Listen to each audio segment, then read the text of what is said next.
एक बार क्या हुआ, दो मित्र, जाड़े की भयंकर सर्दी, रात में अकड़ रहे थे, कांप रहे थे, भूखे थे। अब वर्षा हो गई थी तो कहां जाए, जंगल में अटके थे। तब तक वो बगल वाले मित्र ने अंधेरे में कुछ खाना शुरू किया, तो दांत से वो चबाए तो कट कट की आवाज हो। तो इस मित्र ने कहा कि क्या खा रहे हो? वो बोला चने खा रहे हैं। बोले अजीब मित्रों, हमको नहीं दिया, हमें भी तो दो ना, हम भी तुम्हारे साथ भूखे हैं। तुम अकेले ही खा रहे हो, हमको भी तो खिलाओ। तो वो बोला चने हैं कहां? बोले फिर खा क्या रहे हो? बोले हम तो कल्पना के चने खा रहे हैं। कल्पना के चने खा रहे। तो वो मित्र हंसकर बोला कि जब कल्पना के ही खाने थे तो चने काहे खा रहे हो, लड्डू क्यों नहीं खाते? जब कल्पना से ही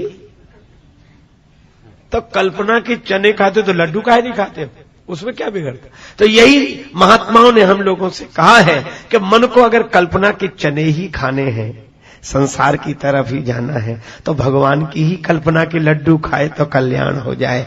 किसी से मेरी मंजिल का पता पाया नहीं जाता, जहां मैं हूं फरिश्तों से वहां जाया नहीं जाता। मोहब्बत के लिए कुछ खास दिल मखसूस होते हैं, ये वो नगमा है जो हर साज पर गाया नहीं जाता। प्रेमी से पूछो। एक महिला गरीब नहीं थी, अपने बेटे को गोद में लेकर आती। राजा ने कहा देवी तुम तो गांव भर में भिक्षा के लिए जाती हो, गरीब नहीं हो, हां तो तुम ढूंढ कर बताओ कि पूरे शहर में सबसे सुंदर बालक कौन है।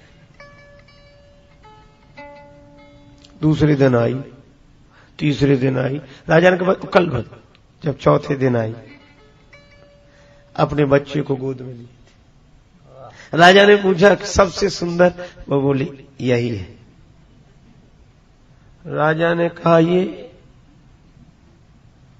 आंखों में कीचड़ ना और गंदा, और गोद में ली, न शकल न सूरत, और राजा का बेटा तुम्हें अच्छा नहीं लगा? गांव भर में कितने सुंदर हैं, वे तुम्हें नहीं दिखाई पड़े, यही सबसे सुंदर है। राजा बोला ये बात तो हमें समझ में नहीं आई। वो देवी बोली कि समझ में आ ही नहीं सकती, अगर इसको सुंदर देखना हो तो मेरी आंखों से देखो तो पता लगेगा कि ये सुंदर है।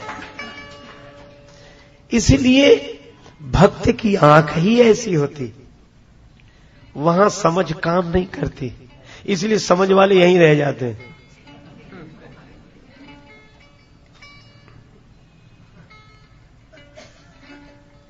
एक आदमी गया गांव में, उसके साथ उसका मित्र था। शहर से गया था, बड़ा पढ़ा लिखा आदमी था, इतना तार्किक, हर बात में तर्क करे, माने ही नहीं कोई बात। अगर ऐसा तो नहीं होना चाहिए, ऐसा होता। परेशान मित्र भी रहे, लेकिन मित्र था क्या करे। बोले चलो गांव घूम कर आते हैं। गांव में घूमने गए तो एक जगह, जैसे गांव में होता, एक कोल्हू चला रहा था एक आदमी, और बाहर बैठकर तेल बेच रहा था। वो अकेला आदमी अपनी पूरी फैक्ट्री चला रहा था। बैल को कोई हाँकने वाला नहीं था, बैल फिर भी घूम रहा था, कोल्हू का बैल। तो उसने कहा क्यों जी, इस बैल को कोई हाँकने वाला नहीं है, ये बैल चलता कैसे है? तेल बेचने वाला बोला हमने इसकी आंखों पे पट्टी बांध रखी है, इसलिए वो समझता है हाँकने वाला पीछे ही है और कोई होता है नहीं, घूम रहा। पर वो तो तार्किक था। बोले ये तो कोई समाधान होगा नहीं, ये भी कोई बात थोड़ी है। क्या? बोले ऐसा भी तो हो सकता है कि बैल खड़ा हो जाए और तुम बाहर बैठे हो, तो तुम्हें कैसे पता लगता है?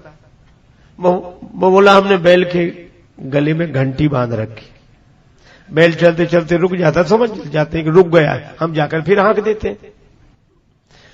इतने पर भी वो नहीं माना। क्या बोला? बोले ये भी कोई बात थोड़ी हुई, ऐसा भी तो हो सकता है कि बैल एक ही जगह खड़ा खड़ा गर्दन हिलाता रहे, तो तेल बेचने वाला बोला माफ करें बाबूजी, वो बैल है आपकी तरह तार्किक नहीं है जो एक ही जगह खड़ा खड़ा गर्दन हिलाता रहे।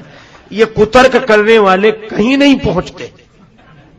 ये जिंदगी में जहां खड़े वहीं खड़े रहते हैं। भाई इनका एक ही काम है, जहां खड़े थे वहीं खड़े खड़े गर्दन हिलाते हैं। अरे ये ऐसा नहीं, वो ऐसा नहीं। और भक्त पहुंच जाता है। और इसीलिए भक्त की दृष्टि से देखो,